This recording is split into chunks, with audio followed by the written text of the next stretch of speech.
Hello everyone, welcome back to my channel. কেমন আছো তোমরা সবাই? আজকে চলে আসলাম অনেক দিন পরে তোমাদের মাঝখানে একটি ব্লগ নিয়ে। কিছুদিন আমার ছেলের একটু অসুস্থ ছিল, এই কারণে আমার ভিডিওটি দেওয়া হয়নি।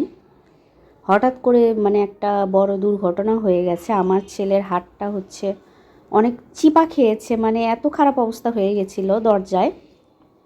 তো এই বয়সে বাচ্চারা তো সেই চঞ্চল, তো ওর ক্ষেত্রেও এমনটা হয়েছে। দুষ্টামি করতে করতে হাতের মধ্যে এত চিপা খেয়েছে যে নখটাই উঠে গেছে, নখের একটা যে শক্ত আবরণ। তো এই কারণে কয়েকদিন আসলে ভিডিও দেইনি, মনটা খুব খারাপ ছিল। তো কয়েকদিন ধরে ও ভালোই আছে, জাস্ট নখটা একটু খারাপ অবস্থা।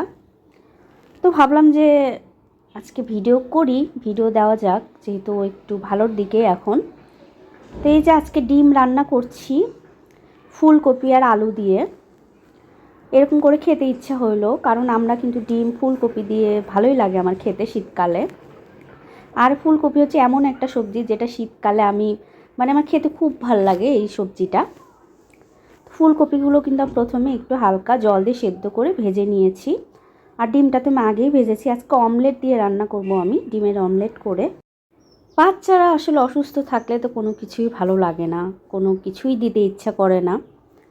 কয়েকদিন ধরে বাচ্চাটা যে খুব অসুস্থ ছিল, তো মনটাও আমার খুব খারাপ ছিল যে নখের এই অবস্থা। তারপরেও তো তাড়াতাড়ি, যেহেতু বাচ্চা মানুষ, ও কিন্তু নিজের ব্যথা ধরে রাখেনি, খেলাধুলাই করছে এবং শক্তই আছে বলা যায়, কারণ এই কয়েকদিন আসলে নখের ব্যথা তো কমার কথা না। তো এই যে অবস্থা। তো আজকে ভাবলাম যে একটু করি, ভিডিও দিলে মনটাও আমার ভালো থাকে, তোমাদের সাথে শেয়ার করলে। আর তোমাদের কমেন্ট পেলে তো আরও ভালো লাগে। এই যে তেলের মধ্যে জিরে ফোড়ন দিয়েছি, তারপরে গরম মশলা লবঙ্গ দিয়ে তার ভেতর পেঁয়াজ রসুন দিয়ে দিয়েছি। এখন আমি পেঁয়াজগুলোকে হালকা ব্রাউন করে ভেজে নিব। এই যে দেখো, হালকা করে আমি হালকা একটু লবণ দিয়ে এই যে ভেজে নিয়েছি। পেঁয়াজটাও কিন্তু আমার নরম হয়ে এসেছে। এর ভেতরে কিন্তু আমি রসুন বাটা আর আদা বাটা দিয়ে দিয়েছি হাফ চামচ করে। আর রসুন বাটা আমি একটু বেশি দিয়েছি আদা বাটার থেকে। তারপর এগুলো আমি আরেকটু নাড়াচাড়া করে নিব। এখন আমি এর ভেতর দিয়ে দিব হলুদ, এই যে। তারপর আরেকটু নেড়েচেড়ে আমি লবণও দিয়ে দিয়েছি আরেকটু। এটাকে আমি এখন নেড়েচেড়ে একটু ভেজে নিব। এই যে পেঁয়াজটাও কিন্তু আমার প্রায় ভাজা হয়ে গেছে। এখন আমি হালকা জল দিয়ে এর ভেতরে আমি পেঁয়াজগুলোকে সেদ্ধ হতে দিব। এই যে পেঁয়াজগুলো কিন্তু একটু হালকা ভাজা ভাজা হলে খেতে মজা লাগে।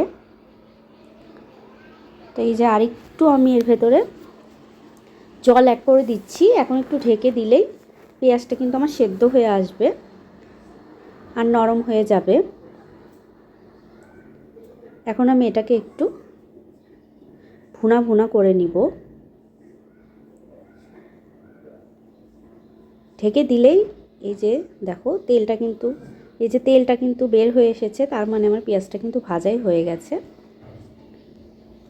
পেঁয়াজটা একটু ভালো করে না ভাজলে কিন্তু ডিমের যে একটা ডিমের তরকারি যে একটা স্মেল, এটা কিন্তু বের হবে না। অর্থাৎ পেঁয়াজটা একটু ভালো করেই ভুনা করতে হবে। এখন আমি কিন্তু এর ভেতরে সেদ্ধ আলুগুলো আমি দিয়ে দিয়েছি। সেদ্ধ আলুগুলো দিয়ে আমি আরেকটু নেড়েচেড়ে নিব। এই যে আলুগুলো, আজকে আমি আলু আর কপি দিয়ে রান্না করছি। ডিমের তরকারি কিন্তু কপি দিয়ে খেয়ে দেখো, খুব মজা লাগে। এভাবে যে যারা অমলেট কারি করো তারা, তো আমার কিন্তু এইভাবে খেতে খুব ভালোই লাগে ডিমের অমলেট কারিটা। এই যে আমার কিন্তু আলু ভাজাও কিন্তু হয়ে গেছে। এখন আমি আরেকটু ভেজে নিব।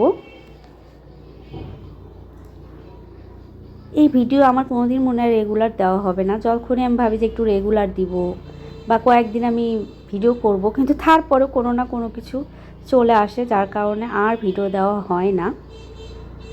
সবার সাথেই হয়তো এমন হয়, বা অনেক সময় ভিডিও করে রেখেছি, সময়ের বা এডিটের অভাবে আর দেওয়াই হয়নি। এই যে মরিচের গুঁড়া দিয়েছি আমি, কিন্তু একটু নেড়েচেড়ে তারপরে কপিগুলো আমি দিয়ে দিব। এখানে কিন্তু আমি ঝোলও দিয়ে দিয়েছি। আজকে ঝোল আমি খুব অল্প পরিমাণে দিয়েছি, যেহেতু এটা আমি বেশি ঝোল রাখবো না, মোটামুটি একটা ঝোল রাখবো আমি এখানে, যেহেতু আজকেরটা একদম ভুনা না, কারি টাইপের, তা আমি অল্প একটু ঝোল এখানে রেখে দিব। তারপরে এর ভেতর আমি দিয়ে দিব ডিমগুলো। তারপরে এখানে কিন্তু আমি ডিম দেওয়ার পরে আরেকটু লবণ অ্যাড করে দিচ্ছি। আর আমি যখন আলুগুলো ভেজে নিয়েছি, মরিচের গুঁড়া দেওয়ার আগে কিন্তু আমি একটু জিরার গুঁড়োও দিয়েছি, আর নামানোর আগে একটু মশলার গুঁড়ো দিয়ে আমি এটাকে নামিয়ে নিব। এখন ঝোলটা কিন্তু ফুটে উঠলে এই যে মশলা গুঁড়া দিয়েছি আমি, আর তার সাথে দিচ্ছি শীতকালের বেস্ট থিং হচ্ছে ধনে পাতা। এইটা আমার এত প্রিয় যে আমি পারলে সব তরকারিতেই রান্না করি, মানে সব তরকারিতেই দেই। আমি একমাত্র মাংসের তরকারি বাদে সব তরকারিতে আমি দেওয়ার চেষ্টা করি ধনে পাতা। আমার এত প্রিয় একটা জিনিস, এটার স্মেল আমার খুব ভাল লাগে, আমার হাজব্যান্ডেরও খুব পছন্দ। তো এই কারণেই আমি একটু ধনে পাতা অ্যাড করে দিলাম। এই যে আমার ডিমের তরকারি কিন্তু হয়েই গেছে। তারপর বিকালবেলা কি একটু স্ন্যাক্স ছাড়া হয়, তো স্ন্যাক্স আর কি নিয়ে এসেছিলাম বিকালবেলা, খুব খেতে ইচ্ছা করছিল এই তো। আর গত শুক্রবারে আমার হাজব্যান্ড এসেছিল, তো সেই কারণে ও মিষ্টি নিয়ে এসেছিল। মিষ্টি এখান থেকেই কিনেছিলাম, এই যে মিঠাই থেকে, নিউ মার্কেটের নিচতলায় ওদের দোকান আছে মিঠাই, তো ওখান থেকেই কিনেছিলাম। মিঠাই না মিঠাই বাড়ি, আমি নামটা ভুলে গিয়েছি। এই যে একটা সন্দেশ, ইলিশ পেটি সন্দেশ এটার নাম। তো দেখে মানে অনেক দিন থেকে আমি দেখছিলাম, খেতে কিন্তু অন্য সন্দেশের মতোই, ক্ষীর টাইপের, পুরাটা ক্ষীর দিয়ে করা, তাও এর শেপের জন্য আমার আসলে খেতে ইচ্ছা করছিল। তারপর হচ্ছে এটা একটা, এটার নাম আমার মনে নেই আসলে, এটা হচ্ছে পুরো ছানার মিষ্টি, অন্য কিছু না একদম। এই মিষ্টিটার স্বাদ ভালো লেগেছে আমার কাছে, কারণ এটা হচ্ছে হালকা মিষ্টি, আমি অত গাঢ় মিষ্টি একদমই পছন্দ করি না। তো এই মিষ্টিটা ছিল হচ্ছে হালকা, খুবই ভালো লেগেছে আমার খেতে, পুরোটাই ছানা দিয়ে করা। আর এই সিঙ্গারা, এই যে দেখো সিঙ্গারাটাও গরম গরম খুব ভালো লেগেছে। তো তিনজনের জন্য তিনটা নিয়ে এসেছে। আর সেদিন রাত্রে হচ্ছে আমরা একটু বাইরে লাঞ্চ করেছি, আমার ছেলেকে রেখে গিয়েছিলাম বাসায়, যেহেতু অনেক দিন ধরে দুইজন একসাথে কোথাও, মানে লাস্ট না সরি ডিনার করেছি, কারণ আসলে এটা রাত্রেই ছিল। তো এই যে অনেক দিন পর মনে হলো যে একটু তন্দুর আর গ্রিল খাই। এই যে দেখো নান রুটি আর হচ্ছে গ্রিল ছিল, খুবই মজা লেগেছে। তোমাদের যদি এই ভিডিওটি ভালো লেগে থাকে প্লিজ একটি লাইক